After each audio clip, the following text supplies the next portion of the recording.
Hello everyone. तो neurological disorders हमने start किया था, जिसमें पढ़ चुके हैं, हमने पढ़ लिया है पार्किंसंस डिजीज, और लास्ट क्लास में मैंने बताया बहुत मोस्ट इंपॉर्टेंट टॉपिक जो कि है मेनिंजाइटिस। आज मैं एक छोटा सा टॉपिक बताऊंगी, डिसऑर्डर्स में ही आता है ये, फेशियल पैल्सी।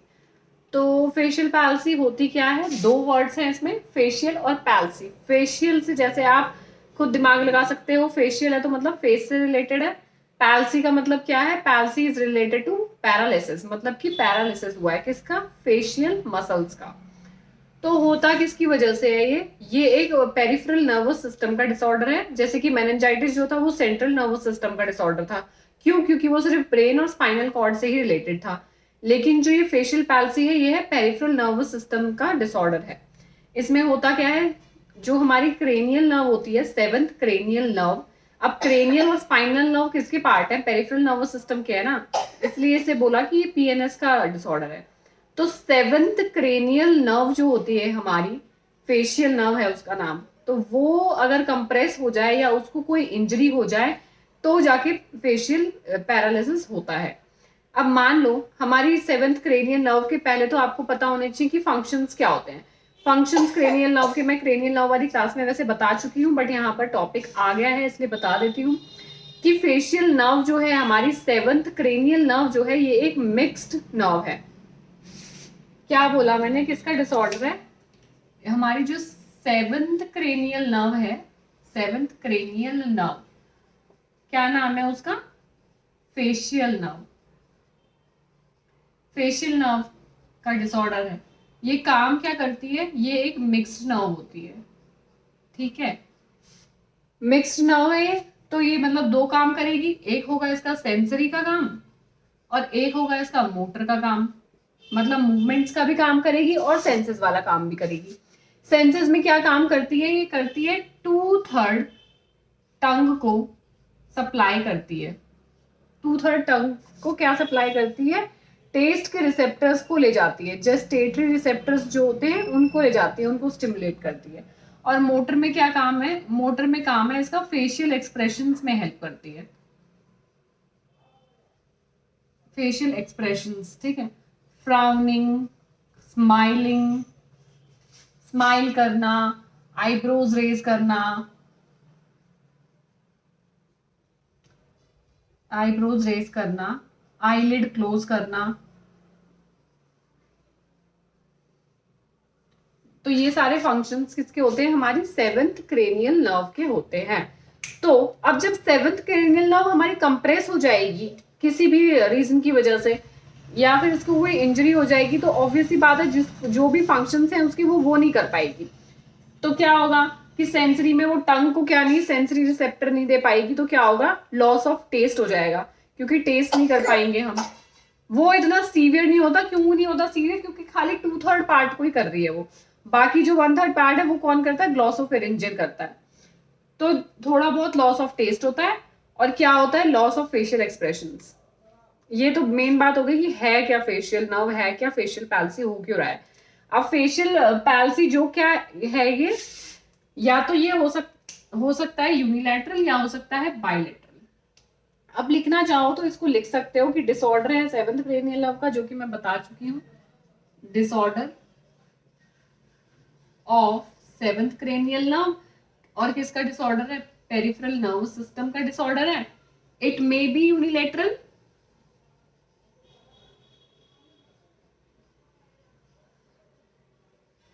और बाइलेटरल। तो या तो ये यूनिलेटरल हो सकता है या ये बाइलेटरल हो सकता है।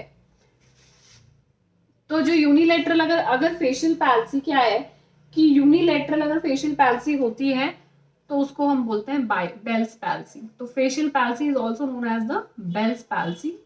और बाइलेटरल जो होती है वो बहुत रेयर केसेस में होती है, बहुत कम केसेस में बाइलेटरल फेशियल पैल्सी देखा जाता है।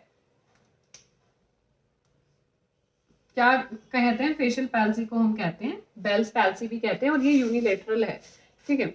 अब ये बात हो गई मेन इंट्रोडक्शन की। अब क्या कॉजेस हो सकते हैं? अब कॉजेस तो पहला इसका ये है कि इडियोपैथिक कॉज है, मतलब अननोन कॉज है, कुछ ऐसा पर्टिकुलर हम कह नहीं सकते कि इसी रीजन की वजह से हो सकता है।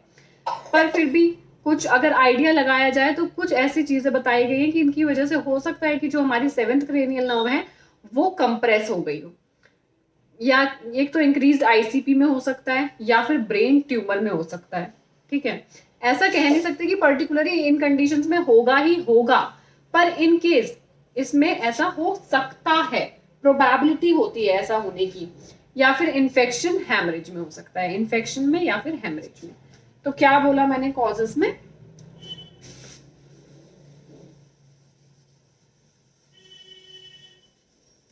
कॉजेज में हो मोस्टली जो कॉज इसका है वो इडियोपैथिक ही है, अननोन ही है कॉज इसका, नहीं बता सकते हैं कि कॉज क्या हुआ होगा। ठीक है, तो कॉज पहला लिखो आप, कॉजेज क्या हैं इसके। कॉजेज जो है कि मोस्टली क्या कहा गया है कि कॉजेज जो है इसके मोस्टली इडियोपैथिक। इडियोपैथिक का मतलब क्या होता है? अननोन है, पर फिर भी हमने एक आइडिया लिया कि इन केसेस में हो सकता है कि इनकी वजह से क्या हो गया हो, हमारी फेशियल नर्व का पैरालिसिस हो गया हो या कंप्रेशन हो गया हो।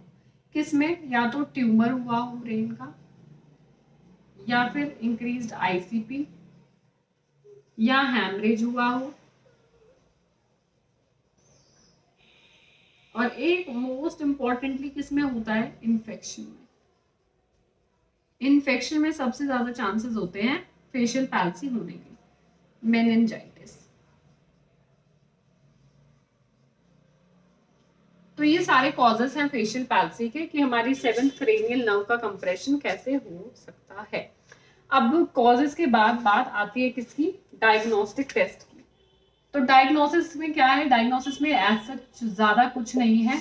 जब हम डायग्नोसिस से पहले हम पढ़ते हैं क्लिनिकल मैनिफेस्टेशंस के बारे में पढ़ते हैं कि क्लिनिकल मैनिफेस्टेशंस क्या है, क्योंकि जब क्लिनिकल मैनिफेस्टेशंस पढ़ लेते हैं हम, उससे ज्यादा क्लियर हो जाता है हमारा डायग्नोसिस।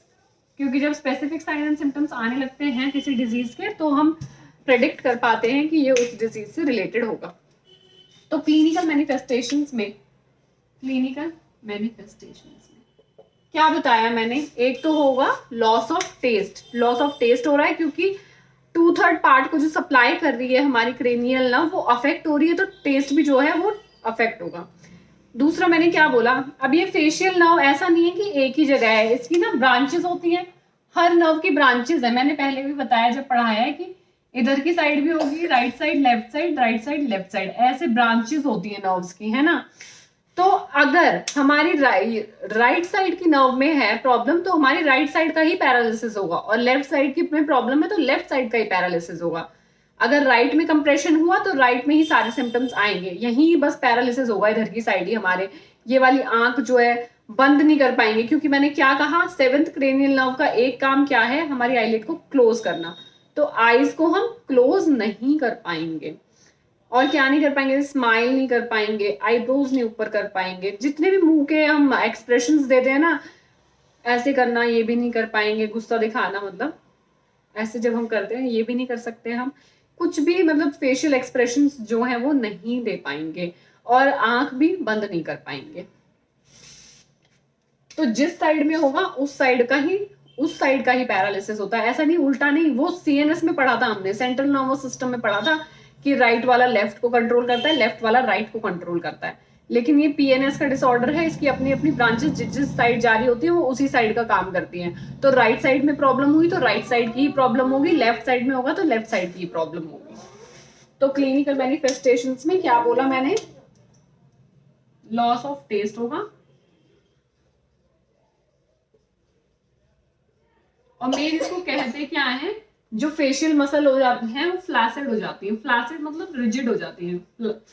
जब भी पैरालिसिस होता है तो रिजिडनेस आ जाती है बॉडी के अंदर, मतलब टाइटनेस सी आ जाती है बॉडी के अंदर। तो फ्लैसिड फेशियल मसल्स, तभी तो हम एक्सप्रेशंस नहीं दे पा रहे हैं, क्योंकि इतनी रिजिड हो चुकी है हमारी फेस की मसल्स, इतनी रिजिड हो चुकी है। तो क्या बोला मैंने? क्या नहीं कर पाएंगे? Loss of facial expressions,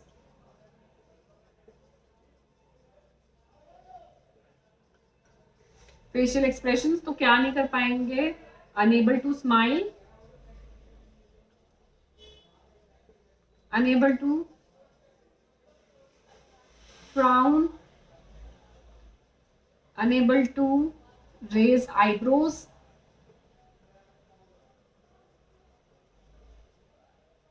unable to close eyelids।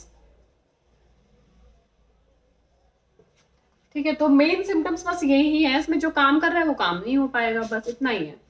और अब हम बात करेंगे डायग्नोसिस की, कि डायग्नोसिस में एक तो यही है, जब हिस्ट्री कलेक्शन हम करेंगे और फिजिकल एग्जामिनेशन करेंगे पेशेंट का, तो ऑब्वियसली जो सिम्टम्स हैं हम देख पाएंगे कि पेशेंट से पहले पूछेंगे कि कब से ये सब चीजें हो रही है, कब ऐसा उसको महसूस हुआ, हिस्ट्री कलेक्ट करेंगे। अब फिजिकल एग्जामिनेशन जब पेशेंट का हम करेंगे तो ऑब्वियसली जब हम उसको देखेंगे तो हमें पता लगेगा कि वो फेशियल मसल्स जो है उसकी उसमें रिजिडनेस है। उसको बोलेंगे आईब्रो रेज करने के लिए, वो नहीं कर पाएगा, है ना। आंखें बंद करने के लिए बोलेंगे, नहीं कर पाएगा। स्माइल करने के लिए बोलेंगे, नहीं कर पाएगा। तो जो वो रिजिडनेस होगी उससे भी हमें पता चल जाएगा कि इसको फेशियल पैरालिसिस हुआ है या फेशियल पैल्सी हुई है। तो पहला हर किसी में यही होता है, history collection and physical examination. दूसरा हम कर सकते हैं करने को सीटी स्कैन एंड एमआरआई। इसके अलावा कोई स्पेसिफिक डायग्नोस्टिक टेस्ट इसका नहीं है। हमें पहली बात तो फिजिकल एग्जामिनेशन से ही पता चल जाएगा कि फेशियल नर्व का ही कंप्रेशन हुआ है, क्योंकि फेशियल पैल्सी को हम देख सकते हैं, है ना। पर सीटी स्कैन और एमआरआई के थ्रू भी हमें पर्टिकुलरली पता चल जाएगा कि कहाँ पर कंप्रेशन हुआ है, किस नर्व का कंप्रेशन हुआ है। तो ये डायग्नोस्टिक इवैल्यूएशंस की बात हो गई। अब बात यहाँ पर आती है, डायग्नोसिस हो गया है तो अब हम ट्रीटमेंट क्या करें। अब ट्रीटमेंट क्या करेंगे, ट्रीटमेंट में जब भी बात करने जाओ या मैनेजमेंट में जब भी बात करने जाओ तो सबसे पहले बात आती है कि क्या मेडिकल मैनेजमेंट दें उसको। तो मेडिकल मैनेजमेंट में बात करेंगे हम, मेडिकल मैनेजमेंट में देखते हैं। मेडिकल मैनेजमेंट में सबसे पहले बात करी जाती है कि ड्रग ऑफ चॉइस क्या है। तो अगर फेशियल पैल्सी की ड्रग ऑफ चॉइस पूछी जाए तो हम हमेशा इसमें देते हैं कॉर्टिकोस्टेरॉइड्स देना प्रेफर करते हैं। सबसे पहला होगा कॉर्टिकोस्टेरॉइड्स। क्यों देते हैं कॉर्टिकोस्टेरॉइड्स, क्योंकि कॉर्टिकोस्टेरॉइड्स क्या होते हैं, एंटी इंफ्लामेटरी होते हैं। तो अगर इंफ्लामेशन की वजह से हुआ है तो फेशियल पैल्सी अपने आप ठीक हो जाएगा। एंटी इंफ्लामेशन के लिए देते हैं, एंटी इंफ्लामेटरी है क्योंकि कॉर्टिकोस्टेरॉइड। इसमें मेनली जो यूज करा जाता है और यही है इसका drug of choice, methyl prednisolone. Prednisolone, ठीक है। तो यही इसका ड्रग ऑफ चॉइस है, मिथाइल प्रेडनिसोलोन। अगर कॉर्टिकोस्टेरॉइड आए ऐसे कैटेगरी में आए तो कॉर्टिकोस्टेरॉइड पे टिक करना, और मिथाइल प्रेडनिसोलोन आए तो मिथाइल प्रेडनिसोलोन। अब इसका ही एक वो होता है ट्रेड नेम, ठीक है। ये तो केमिकल नेम हो गया, ओमना कॉर्टिकोल। ये मोस्ट कॉमन ट्रेड नेम है किसका, इस मिथाइल प्रेडनिसोलोन का, ओमना कॉर्टिकाइल। ओमना कॉर्टिकाइल ये है एक मोस्ट कॉमन ड्रग है जो हॉस्पिटल्स में आजकल यूज किया जाता है। किसका है, मिथाइल प्रेडनिसोलोन का ही ट्रेड नेम है। कम से कम ये मेडिसिन दी जाती है 2 to 3 वीक्स के लिए कंटिन्यू, ठीक है। अब अगर वायरल इंफेक्शंस के थ्रू हुआ है तो दे सकते हैं एंटीवायरल ड्रग्स दे सकते हैं, ठीक है। अब तीसरी बात करेंगे, हमने क्या कहा कि जब पेशेंट को फेशियल पैल्सी हुई है, मान लो इस साइड की फेशियल पैल्सी हुई है, तो क्या होता है कि पेशेंट आंख ना बंद नहीं कर पाता, कंटिन्यू उसकी आईज ऐसी रहती हैं, ना ब्लिंक कर पाता है ना बंद कर पाता है। क्यों, क्योंकि जो नर्व सप्लाई कर रही है वो अफेक्टेड है। तो वो क्या करेगा कि हमेशा ऐसे आईज उसकी खुली रहती हैं। तो क्या होता है, अब हमेशा आप थोड़ी देर भी, आप आधा घंटे भी खोल के रख लो अपनी आंखों को कंटिन्यू बिना ब्लिंक करे, कोशिश करना कभी, वैसे तो रख नहीं पाओगे, पर जब भी आप ज्यादा टाइम के लिए खोल के रखते हो अपनी आंखों को तो देखना पानी आने लगता है, एक ड्राइनेस की फील होगी आपको। तो कॉर्नियल ड्राइनेस हो जाती है आंखों में इन पेशेंट की। तो कॉर्नियल ड्राइनेस को कम करने के लिए हम क्या देते हैं, हम देते हैं आई ड्रॉप्स। और ये कॉर्नियल ड्राइनेस को ही क्या बोलते हैं, हम बोलते हैं कॉर्नियल अल्सरेशन। तो आई ड्रॉप्स देंगे टू प्रिवेंट क्या, to prevent corneal ulceration. Corneal ulceration question में ड्राइनेस भी बोला जा सकता है कि क्यों आई ड्रॉप दी जाती है। फेशियल पैल्सी के पेशेंट्स में आई ड्रॉप्स क्यों दी जाती है? तो कॉर्नियल ड्राइनेस या आई की ड्राइनेस को प्रिवेंट करने के लिए, कॉर्नियल अल्सरेशन को प्रिवेंट करने के लिए आई ड्रॉप दी जाती है। और मोस्ट कॉमनली एक आई ड्रॉप यूज होती है, उसका नाम है मिथाइल सेल्यूलोज।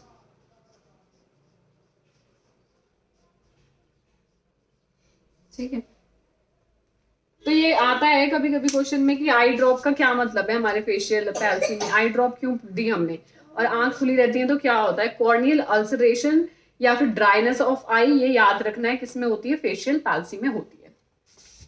तो मेडिकल मैनेजमेंट में मोस्टली बस इतना ही है, यही 3-4 चीजें हम देते हैं पेशेंट को।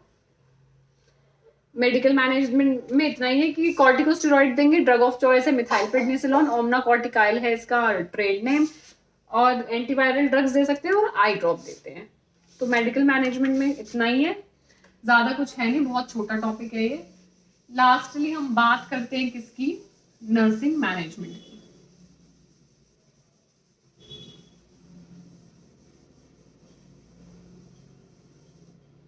नर्सिंग मैनेजमेंट में क्या है मेन, हमें क्या याद रखना है?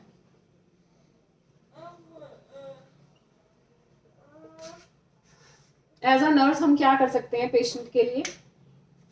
पहले तो हम पेशेंट को एडवाइस करेंगे, पहले तो पेशेंट को हम सारी चीज उसके डायग्नोसिस के बारे में बता देते हैं कि भाई आप इस चीज से सफर कर रहे हो और इसमें क्या क्या होता है।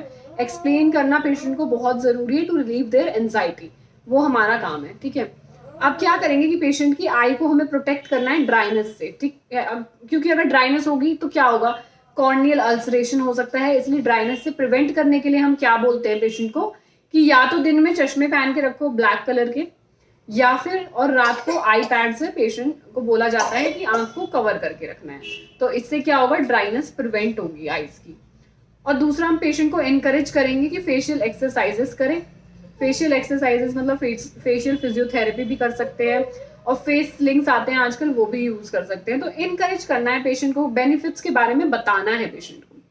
एक मोस्ट इंपॉर्टेंट बात ये होती है कि पेशेंट को बोला जाता है कि जब खाना खाए तो अनइफेक्टेड साइड में खाए। मतलब मेरे यहाँ इस साइड पैल्सी हुई है तो मैं पेशेंट, अगर मैं पेशेंट हूँ मेरे इस साइड पैल्सी हुई है तो मैं इस साइड से खाना खाऊं। क्यों? इसका रीजन ये है कि अगर यहाँ पर पैरालिसिस हो गया है तो मुझे यहाँ च्यू कर रही हूँ कि नहीं मुझे कुछ पता नहीं चलेगा, और मैं च्यू कर रही हूँ, स्वॉलो कर रही हूँ कि नहीं कर रही हूँ मुझे नहीं पता चल रहा है। तो खाना यहीं पर भी रह सकता है, और ऐसे सोते हुए और अनजाने में क्या हो सकता है? एस्पिरेशन हो सकता है। तो हमेशा स्वॉलो करने के लिए बोलेंगे पेशेंट को फूड कहाँ से? जहां पर पैरालिसिस नहीं हुआ है। ठीक है, तो नर्सिंग केयर में बेसिकली इतना ही है। क्या बोला मैंने? इन पहले तो एजुकेट करेंगे पेशेंट को about the diagnosis, educate patient about diagnosis.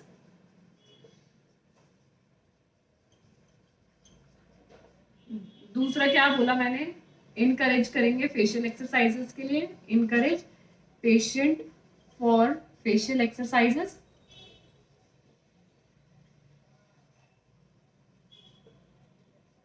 Prevent from corneal dryness. तो क्या बोलेंगे? आई ग्लासेस डे में, at day, eye pad at night. ठीक है, और क्या करना है? Encourage patient to swallow food,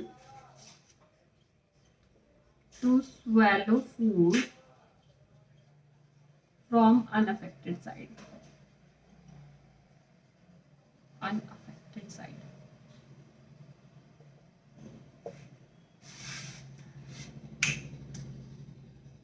तो आज का टॉपिक हमारा खत्म हो गया है, फेशियल पैल्सी। काफी इजी टॉपिक था, काफी इजी था।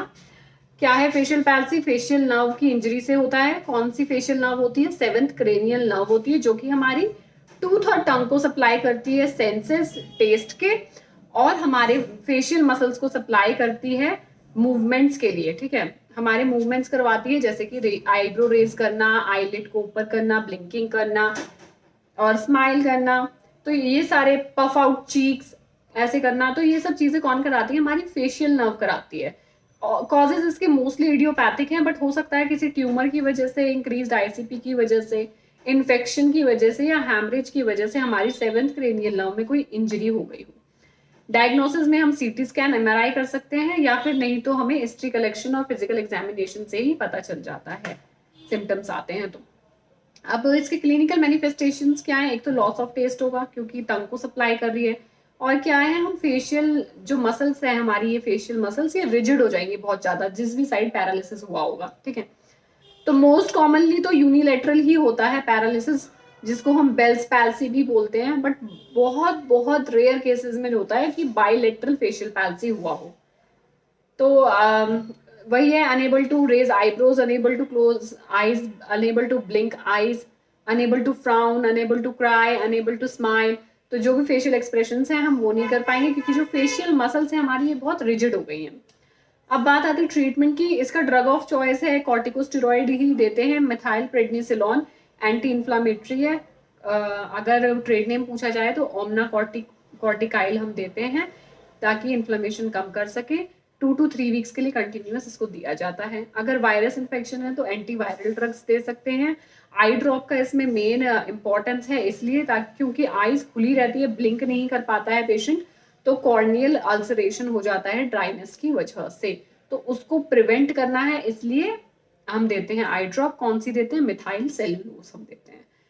अब लास्ट बात की हमने नर्सिंग मैनेजमेंट में कि पेशेंट को एजुकेट करेंगे उसकी डायग्नोसिस के बारे में, पेशेंट को हम एनकरेज करेंगे फेशियल एक्सरसाइजेस के लिए, पेशेंट को बोलेंगे अनअफेक्टेड साइड से ही खाना खाए, और कॉर्नियल ड्राइनेस के प्रिवेंट करने के लिए आई ग्लासेस देंगे दिन में, और आई पैड लगाने के लिए उसको बोलेंगे रात को। तो ये हमारा एक डिसऑर्डर खत्म हो गया है, फेशियल पैल्सी। आई होप ये क्लास बहुत इजी हो और आपको समझ आई हो। अगर कोई भी मेरी क्लास से रिलेटेड कमेंट है तो आप प्लीज कमेंट सेक्शन में कर सकते हैं। अगर मेरी क्लास पसंद आई हो तो please like, share and subscribe.